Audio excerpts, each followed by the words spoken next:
Good morning everyone.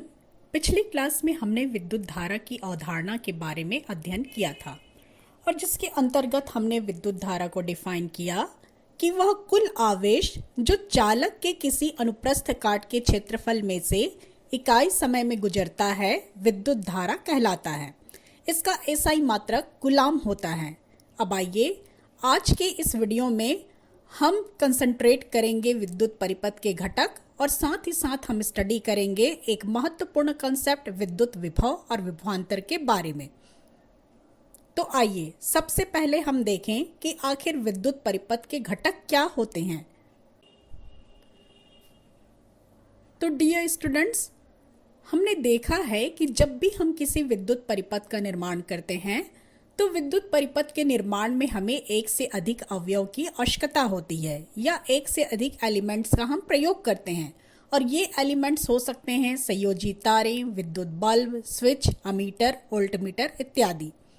अब हम किसी परिपथ को सरलता से दर्शाने के लिए या सरलता से प्रदर्शित करने के लिए हम उन्हें विद्युत आरेख द्वारा दर्शा सकते हैं और जिनमें सभी घटकों के लिए एक पर्टिकुलर चिन्ह निर्धारित किया गया है और इन चिन्हों का ही हम अध्ययन करेंगे इस सारणी के माध्यम से। तो आइए हम विद्युत परिपथ के घटकों को चिन्हों द्वारा कैसे प्रदर्शित करते हैं इस पर हम ध्यान दें या इसका हम स्टडी करें। तो इस सारणी में विद्युत परिपथ के आरेख में प्रयुक्त चिन्हों को दर्शाया गया है और ये चिन्ह हमारे लिए काफ़ी महत्वपूर्ण है क्योंकि अब हम जब भी विद्युत परिपथ का हम निर्माण करेंगे तो इन्हीं चिन्हों का हम प्रयोग करने वाले हैं। इसलिए इन चिन्हों को आप ध्यान से देखिए और इन्हें साथ ही साथ हमें याद भी रखना है। जैसे सेल का चिन्ह आप देख रहे हैं, नेक्स्ट संयोजी तार, संधि तार, विद्युत बल्ब, जब स्विच चालू अवस्था में है तब, और जब स्विच बंद अवस्था में हो तब हम इसे किन चिन्हों के द्वारा प्रयुक्त करते हैं। नेक्स्ट देखिए बैटरी का चिन्ह, प्रतिरोध का चिन्ह, परिवर्ती प्रतिरोध का चिन्ह, अमीटर, वोल्टमीटर और फ्यूज का चिन्ह। तो प्रिय विद्यार्थियों, आपको इन चिन्हों को ध्यान से स्टडी करना है ताकि जब भी हम नेक्स्ट क्लास में या कमिंग क्लास में हम जब भी विद्युत परिपथ का हम निर्माण करें तब इन चिन्हों को आप समझ सकें, जान सकें कि आखिर ये किस विद्युत घटक को दर्शाते हैं। आइए अब हम स्टडी करेंगे कि आखिर विद्युत विभव एवं विभवांतर से क्या तात्पर्य है।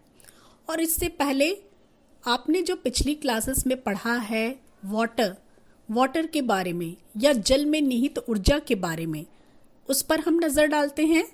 तो देखिए इस डायग्राम में हम क्या दर्शाया गया है। तो इस डायग्राम में आप देख रहे हैं कि हमें जलप्रपात का चित्र दिख रहा है, जलप्रपात या वाटरफॉल। तो आप जानते हैं वाटर में निहित ऊर्जा किस प्रकार की होती है।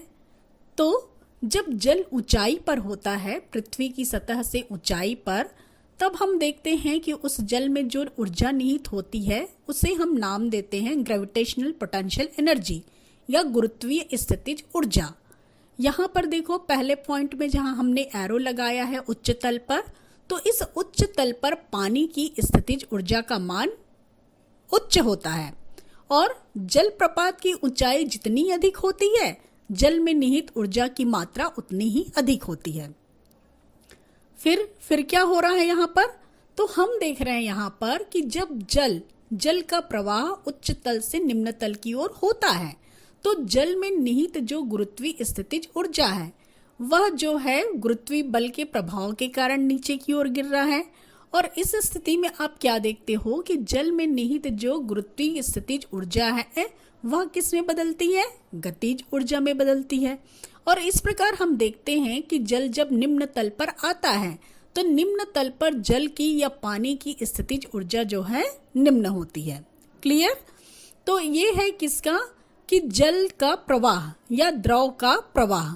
अब देखिए इसी कंसेप्ट के आधार पर हम समझने का प्रयास करेंगे कि आखिर विद्युत विभवांतर क्या होता है। देखिए एक और डायग्राम पर हम नज़र डालते हैं इससे कि पहले कि हम विभवांतर को डिफाइन करें। डायग्राम नंबर ए में देखिए या पहले डायग्राम में देखिए तो दो टैंक ए और टैंक बी लिया गया है। दोनों टैंक में आप देख रहे हैं कि द्रव का जो तल है वह एक समान है। अब हमने क्या किया कि इन दोनों टैंकों को एक पाइप के माध्यम से जोड़ दिया। अब हमें बताना है कि क्या इन टैंक में से होकर द्रव का प्रवाह होगा। तो ये हम देखते हैं कि टैंक में से होकर द्रव का प्रवाह नहीं होता है। अब देखिए दूसरे केस में हमने क्या किया, हमने यह किया कि टैंक ए में द्रव का तल हमने बढ़ा दिया और इस प्रकार हम देखते हैं कि जब एक पाइप से हमने दोनों टैंक को आपस में जोड़ दिया तब द्रव का प्रवाह कहाँ से होता है, तो उच्च तल से निम्न तल की ओर। तो इस प्रकार हम देखते हैं कि द्रव का प्रवाह सदैव ही उच्च तल वाले बर्तन से निचले तल वाले बर्तन की ओर तब तक होता है जब तक कि दोनों बर्तनों में पानी का तल समान न हो जाए। सामान्यतः पानी का यह प्रवाह दाबांतर के कारण ही होता है और यह प्रवाह तब तक जारी रहता है जब तक दोनों बर्तनों में पानी का दाब समान न हो जाए। इस घटना में हम देखते हैं कि उच्च दाब से निम्न ताप की ओर पानी का प्रवाह स्वतः ही होता है। क्लियर। अब देखिए डायग्राम नंबर ए में दिए गए विद्युत परिपथ पर हम नजर डालते हैं। तो इसमें हमने क्या किया है, बल्ब को हमने कनेक्टिंग वायर से या संयोजी तार से हमने जोड़ दिया है। अब इस स्थिति में हम यह जानना चाहते हैं कि भाई इस संयोजी तार में से धारा का प्रवाह कब होगा और क्या यह बल्ब ग्लो करेगा।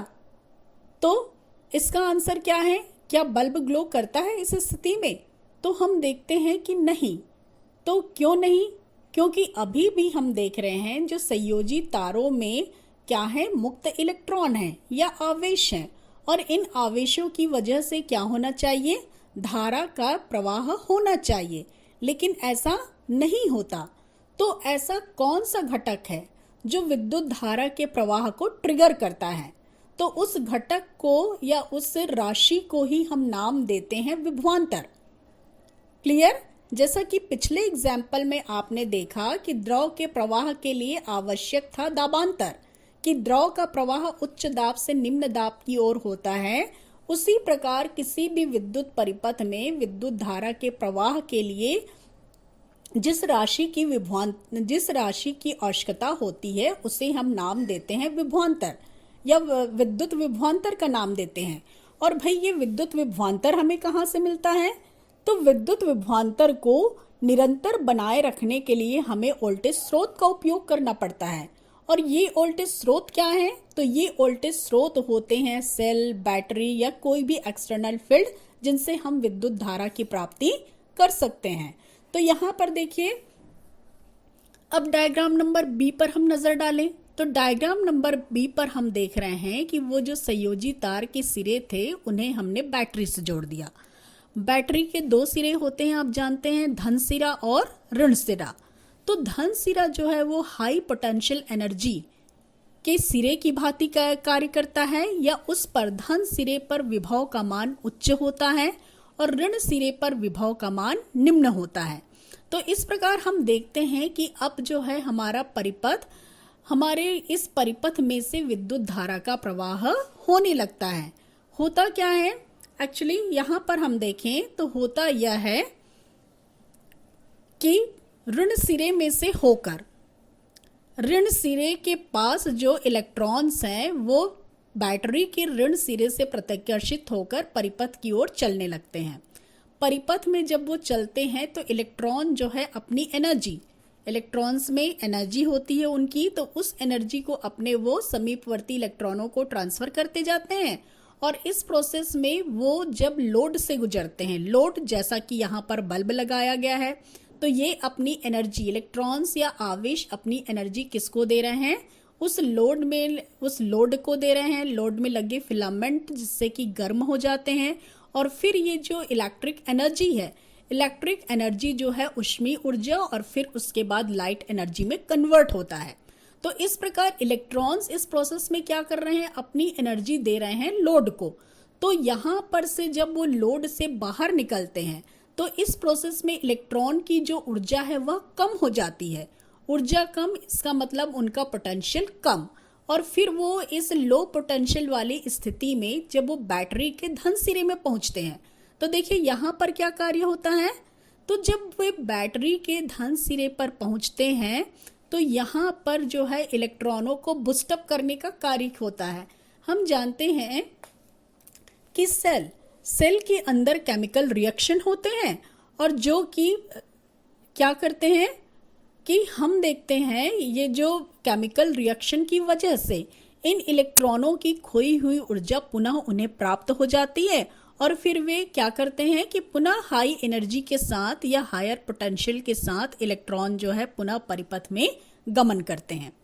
तो ये तो होता है एक्चुअल केस में। ओके, अब आइए अगले डायग्राम से हम इसे और थोड़ा डिटेल में समझते हैं। तो देखिए एक्चुअली किसी भी परिपथ में, बाह्य परिपथ में प्रवाह किसका होता है? तो इलेक्ट्रॉनों का प्रवाह होता है। इलेक्ट्रॉनों के प्रवाह से ही धारा बनती है। ओके, लेकिन जब ये इस सिद्धांत का निर्माण हुआ, मीन्स ये सारे जब प्रिंसिपल्स आए विद्युत परिपथ में, उस समय तक क्या था, इलेक्ट्रॉन की खोज नहीं हुई थी और उस समय यह माना जाता था कि भाई ये पॉजिटिव चार्ज होते हैं जो कि किसके लिए, धारा के प्रवाह के लिए आवश्यक हैं। तो इस प्रकार देखिए अब हम जो समझते हैं ये क्योंकि परंपरा चली आ रही है, ये परिपाटी है, ये कन्वेंशन है। ठीक है, एक्चुअली इलेक्ट्रॉन का प्रवाह होता है, लेकिन यहाँ बुक में आप देखिएगा सभी जगह है कि आवेश के प्रवाह की दर को हम धारा कहते हैं। तो आवेश कौन से, तो आवेश धन आवेश। तो इसीलिए ये प्रोसेस अभी समझने के लिए, क्योंकि हमारे बुक्स में ऐसा लिखा हुआ है, मीन्स प्रिंसिपल ये है, कन्वेंशन ये है, परिपाटी ये है। तो एक्चुअली अब क्या कहा जाता है यहाँ पर कि जो है विद्युत परिपथ में विद्युत आवेशों के प्रवाह के लिए विभवांतर आवश्यक है और परिपथ में विभवांतर के कारण ही आवेश का प्रवाह अधिक विभव वाले सिरे से कम विभव वाले सिरों की ओर होता है और आवेशों के इस प्रवाह को हम विद्युत धारा कहते हैं। अर्थात यहाँ सेल में देखिए इसके दो सिरे हैं, धन सिरे और ऋण सिरे। तो इसमें से जो धन सिरा है जहाँ पर पॉजिटिव चार्जेस ज़्यादा होंगे उन्हें हम मानते हैं अधिक विभव वाला सिरा। क्लियर? और जहाँ पर नेगेटिव चार्जेस की अधिकता है उसे हम क्या मानते हैं, कम विभव वाला सिरा। तो अब हम देखिए अपनी समझ को थोड़ा सा हम उल्टा कर लेते हैं कि अब हम क्या माने कि भाई धन सिरे से मीन्स अधिक विभव वाले सिरे से जो है क्या, पॉजिटिव चार्जेस से रिपल होकर या धन आवेश से प्रतिकर्षित होकर वो कहाँ जाएगा, परिपथ में। ओके, परिपथ में जब वो जाता है मीन्स परिपथ में वो गमन करता है और फिर वो अपनी एनर्जी किसको देता है, लोड को या बल्ब को। तो जब वो अपनी एनर्जी लोड को ट्रांसफर करता है, ट्रांसफर करने के बाद जब लोड से बाहर निकलता है तब उसके विभव की वैल्यू अब कम हो जाती है। ओके, तो अब वो जो कम विभव वाली स्थिति से जब वो कहाँ पर आता है, बैटरी के ऋण सिरे के पास। कौन आ रहा है यहाँ पर, धन आवेश।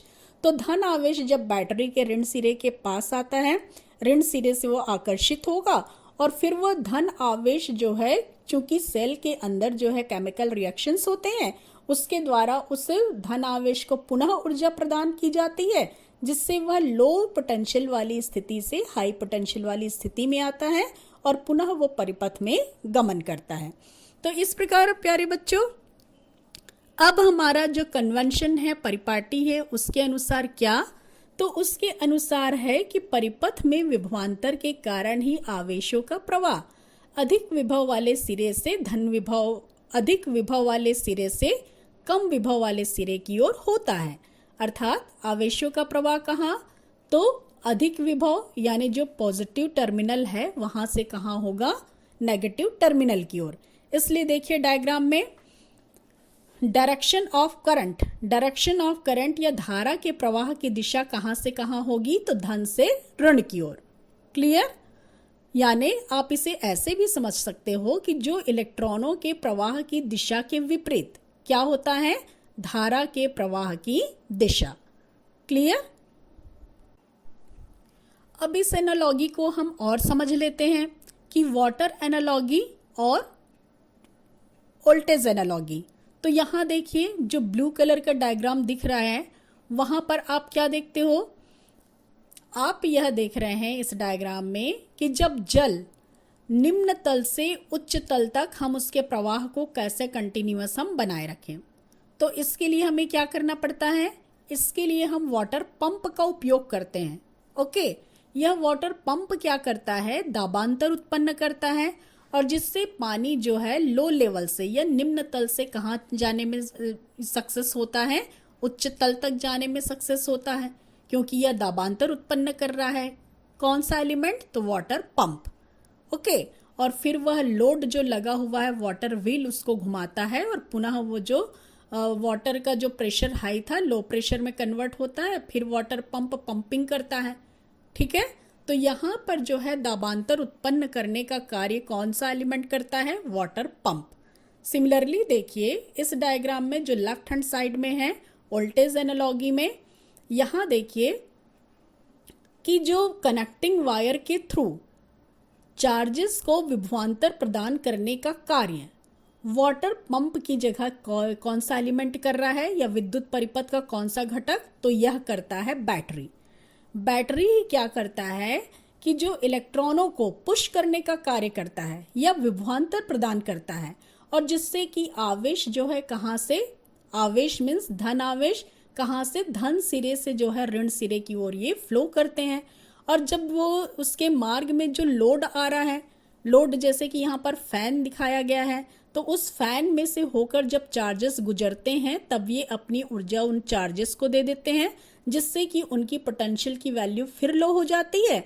और फिर जब ये बैटरी के ऋण सिरे पर आते हैं तो ऋण सिरे से आकर्षित होकर जब ये सेल के अंदर प्रवेश करते हैं तो पुनः केमिकल रिएक्शन की वजह से इन चार्जेस को फिर से बूस्टअप किया जाता है, इनकी एनर्जी हाई हो जाती है और फिर ये हाई एनर्जी से पुनः पथ में गमन करते हैं। तो इस प्रकार हम देख रहे हैं कि जो यहाँ पर जिस प्रकार की वाटर जो है दाबांतर के कारण निम्न तल से उच्च तल तक गमन करते हैं और एक साइकिल कंप्लीट करते हैं, उसी प्रकार विभवांतर के कारण आवेश जो है परिपथ में एक सिरे से दूसरे सिरे तक प्रवाहित होते हैं और इस प्रकार आवेशों के इस प्रवाह को ही हम विभवांतर का नाम देते हैं। ओके, चलिए इस प्रकार हम कह सकते हैं कि विद्युत परिपथ में विद्युत आवेशों के प्रवाह के लिए विभवांतर आवश्यक है। परिपथ में विभवांतर के कारण ही आवेश का प्रवाह अधिक विभव वाले सिरे से कम विभव वाले सिरे की ओर होता है और आवेशों के इस प्रवाह को ही हम धारा कहते हैं।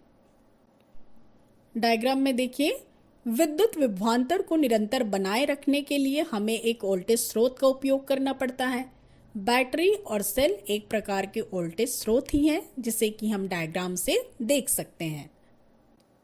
चलिए अब मैथमेटिकली हम इसको परिभाषित करें कि आखिर विद्युत विभव क्या है। तो यदि Q आवेश को अनंत से विद्युत क्षेत्र के किसी बिंदु तक लाने में W कार्य करना पड़े तो उस बिंदु का विभव, जिसे कि हम कैपिटल V से डिनोट करते हैं, V बराबर होता है W/Q।